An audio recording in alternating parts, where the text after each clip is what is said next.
Assalomu alaykum. 25-may ishda boshladi. Zakaz oldim. Yandaki zakazı tasvip edeyim tarafga, ikincisi Balashqa tarafga. Yigit zakazı oldu 2 ta rol. Birinchi adresini 2 ta rolli berdi. Oshundan haydab ikkinchi adresga keldim, stroy motorlarga. Dal telefonni ko'tarmaydi. Bir vaqt zakazı oldim. Vedenqaga zakazini olib borib berdim. Sraz Balashqani ko'rsatishlarga dedim. Shlagman oldiga keldim.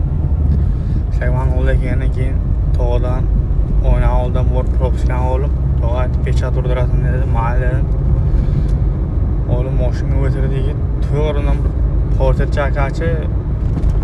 Bu ham zapchastka ishlagan. Menga pul kerak. Bilmayman. Hozir pul yo'q lekin. O'zing jinlikka tomon. Do'stim, hozir pul yo'q. Menga bunaqalar indekslarni o'qimagansan. Yangi to'ylar o'rgansan-ku. Chiqdim motion chanslarga obzorni qilay dedim.